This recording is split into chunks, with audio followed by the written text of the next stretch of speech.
நண்பர்களுக்கு வணக்கம். இன்றைய பதிவில் நம்மளை கவசமாக காக்கக்கூடிய ஒரு சுக்குமல்லி காஃபி எப்படி செய்யலான்னு பார்க்கலாமா? அதுக்கு தேவையான பொருட்கள் 50 கிராம் மல்லி, 60 கிராம் சுக்கு, மிளகு ஒரு 10 கிராம், ஏலக்காய் ஒரு 8, திப்பிலி ஒரு 5.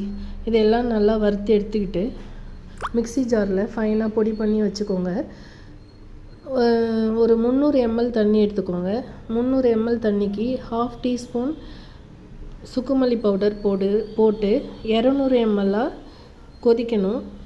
கொதித்ததுக்கப்புறம் அதில் நம்மளோட ஆப்ஷனல் தான், பனங்கற்கண்டோ தேனோ நாட்டு சர்க்கரையோ கருப்பட்டியோ எதனா போட்டு தேவையான அளவு போட்டு குடிச்சிக்கலாம்.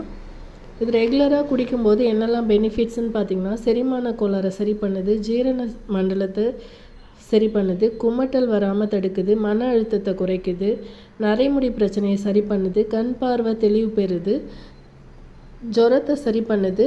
ட்ரை பண்ணி